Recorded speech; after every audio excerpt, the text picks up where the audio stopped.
Lah ini yang senang impor ini ya. Bukan saya cari, udah ketemu lah siapa yang senang impor, udah ngerti saya. Sebuah kehormatan.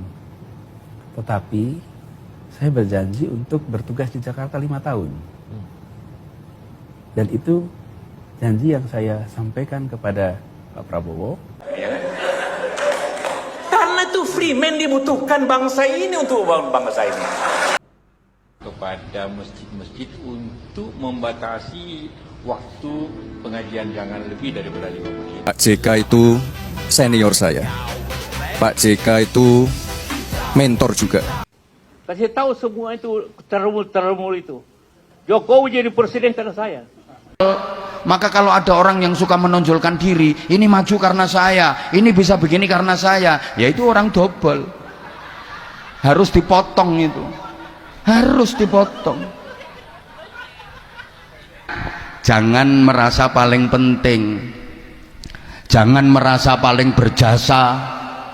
Jangan pengen menonjolkan diri. Ini sumber perpecahan. Aku yang paling penting, aku yang paling berjasa. Yaitu yang menjadi sebab perpecahan. Karena kalau dipikir semua komponen itu penting. Jokowi jadi presiden karena saya. Kalau bukan karena saya. Kalau ada orang ngomong saya, kasih tahu sama dia, Pak, yang selalu ngomong saya itu ada 4. Yang pertama setan, yang kedua Fir'aun, yang ketiga Korun, yang keempat siapa? Bapak. Saya. Memangnya kamu siapa? Gitu sebetulnya. Assalamualaikum warahmatullahi wabarakatuh. Bagaimana kabarnya sebetulnya semua? Semoga baik-baik saja. Ini video lagi viral sebetulnya tentang salah satu pernyataan dari Bapak kita Yusuf Kala begitu sebetulnya, yang klarifikasi kemarin terkait dengan polemik banyak sekali. Polemik ijazah palsu begitu sebetulnya, yang beliau dituduh juga sebagai salah satu dalang di semua kegiatan kejadian ini. Dan ada juga pernyataan beliau kemarin yang ingin menaikkan harga BBM. Ini juga langsung dirujuk oleh netizen. Tapi kembali lagi netizen bikin ulas sebetulnya yang mengait-ngaitkan dan pernyataan Bapak Yusuf Kala tadi bahwa yang menjadikan Jokowi sebagai presiden waktu itu adalah beliau sendiri. Ini mendapat interaksi bagaimana sih fullnya ceramah dari para ustadz ini terkait dengan ini semua sebetulnya. Dan banyak sekali pernyataan kontroversial memang sebetulnya yang sudah dikeluarkan oleh Bapak Yusuf Kala ini sebetulnya. Dan kita akan flashback kembali bagaimana sih pernyataan demi pernyataan yang kalau zaman sekarang ini habis dirujak oleh para netizen. Tapi sebelum kita mulai sebetulnya seperti biasa silakan sebetulnya semua absen dulu ya. Video ini udah sampai mana? Ini menurut kita reaksi ya bagaimana videonya. Ini dia. Selamat menonton. Jangan lupa like, subscribe, komen, dan skip. Percuma Anda ngomong sekarang termul. Itu kalau bukan karena saya itu nggak akan jadi wali kota, nggak akan jadi presiden. Yes. Dulu Anda pernah ngomong, ya kan, masih ada videonya. Saya ingat betul itu omongan Anda itu. Bisa hancur Indonesia ini kalau dipimpin Jokowi. Nah, coba cari videomu itu Pak Yusuf Kala. Bisa hancur Indonesia ini kalau dipimpin oleh Jokowi. Itu keluar dari mulutnya Anda itu. Omongan sama tindakan itu nggak sama. Makanya Indonesia ini ketinggalan terus, keterbelakangan terus. Mentalnya, spiritualnya, ekonominya. Karena pejabatnya kayak Anda ini, omongan sama mulut sama hati sama pikiran itu nggak sama. Lah ini yang senang impor ini ya. Bukan saya cari, udah ketemu lah siapa yang senang impor, udah ngerti saya.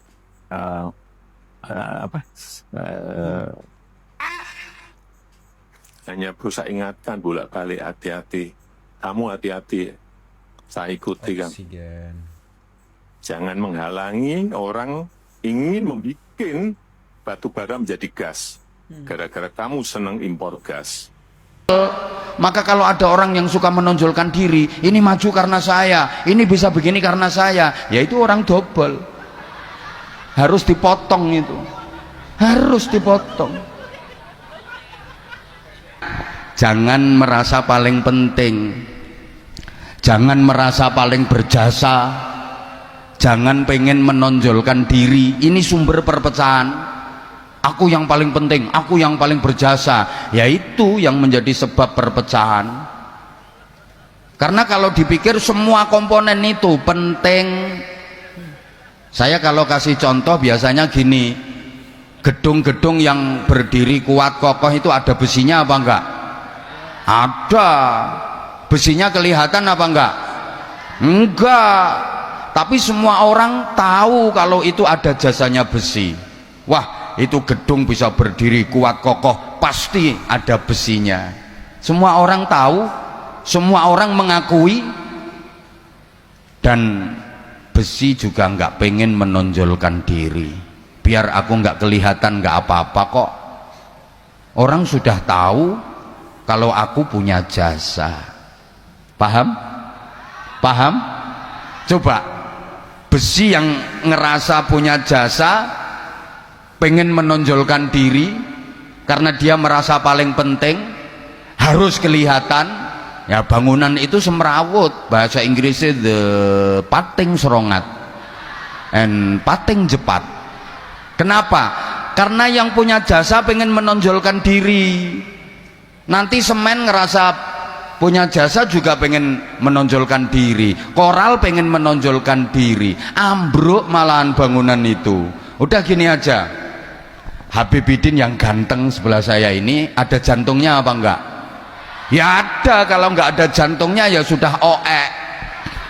Jantungnya beliau jasanya luar biasa untuk tubuh beliau, memompa darah, mengalirkan ke sekujur tubuh, semua organ tubuh dialiri darah, yang itu jantung yang bekerja keras, terus memompa darah. Beliau berdiri, jantung bekerja, beliau tidur pun jantungnya terus bekerja. Tapi jantungnya beliau kan nggak pengen menampakkan diri. Coba misalnya jantungnya pengen menonjol, manggon yang batuk. Paru-paru ya punya jasa, pengen ketok, manggon yang dengkul. Usus sih jasanya besar bagi tubuh manusia, mencerna makanan, sampahnya dibuang, gizi, vitamin, nutrisi diserap tubuh, itu jasanya usus. Usus nggak mau menonjolkan diri, menonjol sedikit jadi masalah gara-gara usus menonjol. Itu harus dipotong, harus dioperasi karena jadi wasir, ambeien, bahasa Inggrisnya the double itu. Kenapa? Ya karena ususnya menonjol. Maka kalau ada orang yang suka menonjolkan diri, ini maju karena saya, ini bisa begini karena saya, ya itu orang double. Harus dipotong itu. Harus dipotong.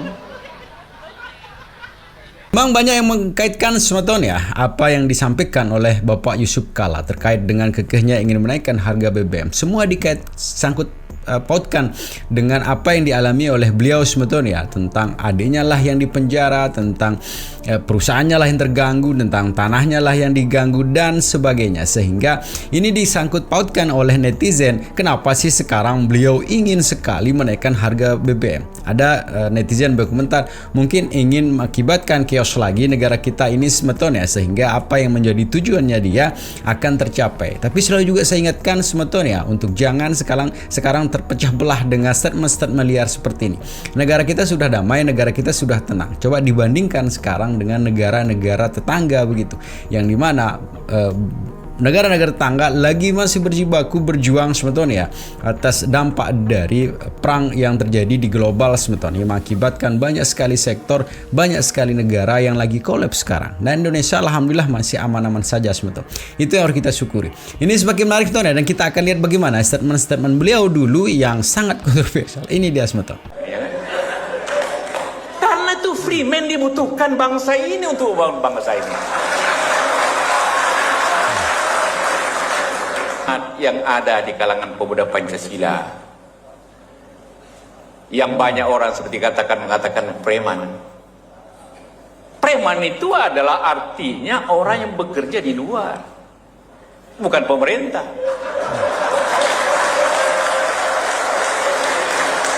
Berasal dari freeman, ya kan? Karena itu freeman dibutuhkan bangsa ini untuk membangun bangsa ini. Kalau semuanya ingin bekerja di pemerintah, penuhlah birokrasi, kapan sampainya bangsa ini?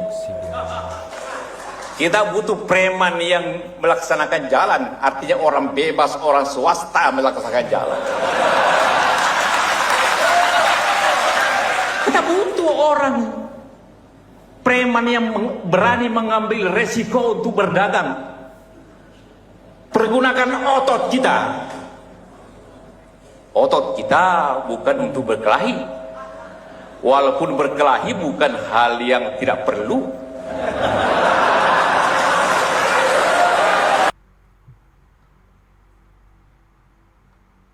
Halo guys, JK bilang Jokowi jadi presiden karena dia. Yusuf Kala katakan karena saya Jokowi jadi presiden. Bagaimana menurut teman-teman? Apakah sependapat dengan Pak JK atau sependapat dengan Ustadz Abdul Somad? Dengarkan. Jokowi jadi presiden karena saya. Kalau bukan karena saya. Kalau ada orang ngomong saya, kasih tahu sama dia, Pak, yang selalu ngomong saya itu ada 4. Yang pertama setan, yang kedua Fir'aun, yang ketiga Korun, yang keempat siapa? Bapak. Saya. Memangnya kamu siapa? Jokowi jadi presiden karena saya. Kepada masjid-masjid untuk membatasi waktu pengajian jangan lebih daripada 5 menit dan azannya tidak, jadi semuanya 8-10 menit dah. Jadi tidak perlu panjang sampai setengah jam. Saya tidak tahu apa yang terjadi di situ, tapi intinya bahwa memang kita sudah minta masjid itu jangan terlalu keras. Apa pantun hari ini, Ustaz? Memang sedap sayur sawi jangan dicampur dengan kuini. Yang dicari ijazah Jokowi, yang dapat ijazah Syahron. Pak JK itu senior saya. Pak JK itu mentor juga. Beliau sudah sangat berpengalaman. Beliau banyak kiprah dan kontribusinya untuk negeri ini, terutama di daerah-daerah konflik. Jadi beliau itu adalah teladan untuk kita semua. Pak JK itu idola saya. Bapak maju tidak tahun depan, kira-kira begitu Pak pertanyaannya Pak. Sekarang ini saya mau fokus dulu bekerja ngurusi masalah rusun, masalah monorail, masalah MRT, masalah kesenjangan tadi, masalah copet tadi, masalah-masalah itulah. Jadi saya sampai saat ini tidak terpusingkan dan tidak terpengaruh dengan hasil survei, enggak pengaruh ke saya. Ya. Baik, Pak. Waktu itu saya sampaikan terima kasih, ini sebuah kehormatan. Tetapi saya berjanji untuk bertugas di Jakarta 5 tahun. Dan itu janji yang saya sampaikan kepada Pak Prabowo, janji yang saya sampaikan kepada rakyat Jakarta, dan itu juga jawaban saya ketika ditanya, Pak Anies apakah akan nyapres? Ketika di debat itu ditanyakan. Jadi janji saya itu berada di Jakarta selama 5 tahun. Alhamdulillah di masuk minggu terakhir, Mas. Tuntas sudah. Insya Allah husnul khotimah. Walk the talk ya. Ya. Jadi di mana petualangnya? Justru saya lagi mau konsisten. Bahkan yang mengajak saya untuk jadi cawapres itu Pak Prabowo. Yang saya waktu itu menyampaikan, Pak saya ini berjanji. Dan saya bilang terima kasih. Itu adalah sebuah kehormatan. Jadi saya berkomitmen untuk tidak ikut di dalam kompetisi Pilpres selama saya bertugas menjadi gubernur. Dan itu diungkapkan berkali-kali. Apalagi pada tahun 2019 itu beliau yang mencalonkan saya. Masa saya mau mengkhianati janji saya? Jadi Anda mau mengatakan menjadi anak presiden sama sekali tidak memberikan keistimewaan apapun terhadap proses pencalonan Anda di kota Solo, Mas? Ya saya rasa sih tidak. Sama sekali tidak ada. Yakin Mas Gibran? Saya yakin. Potensi jabatan wali kota sebagai anak tangga menuju posisi lebih tinggi, Mas, itu selalu terbuka. Ada presidennya dalam sejarah, Pak Jokowi sendiri. Saya sekedar ingin memastikan jika terpilih, Anda akan bekerja sebagai wali kota sampai selesai masa tugas 5 tahun? Insya Allah sampai selesai.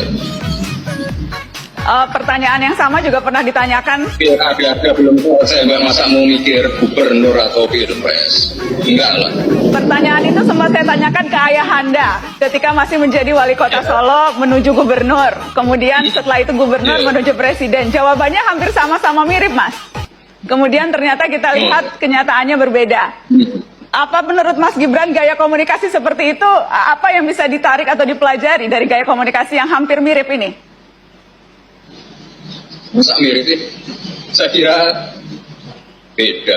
Itu sebetulnya salah satu statement yang ini sebenarnya mungkin jokes sebetulnya. Salah satu mengatakan kita butuh free man begitu ya, yang preman lah begitu ya untuk bagaimana menstabilkan negara. Tapi kalau dikeluarkan oleh pejabat publik memang iriskan sebetulnya, nanti dipelintir di apa yang di situ. Dan tidak boleh memang mengeluarkan statement-statement nanti yang memicu dampak yang lebih besar sebetulnya tentang pergerakan, tentang apa namanya yang mengganggu stabilitas dari negara kita. Kita patut bersyukur sebetulnya di kondisi yang sekarang ini. Kalaupun yang heran begini sebetulnya, kemarin memang ada kenaikan BBM tapi itu non subsidi. Tapi yang teriak adalah pemakai BBM subsidi yang tidak dinaikkan. Kemarin juga ada yang teriak tuh ya tentang tabung gas yang dinaikkan. Tapi yang dinaikkan adalah yang non subsidi, sedangkan yang subsidi masih dalam harga yang sewajarnya. Tapi sekali lagi yang teriaklah kita, ini dampak dari pemanfaatan kita, mohon maaf sebagai rakyat biasa. Tapi dengan kondisi sekarang kita harus bersyukur sebetulnya, kita harus jaga stabilitas di negara ini. Tetap jaga persatuan dan kesatuan kita sebetulnya. Assalamualaikum warahmatullahi wabarakatuh.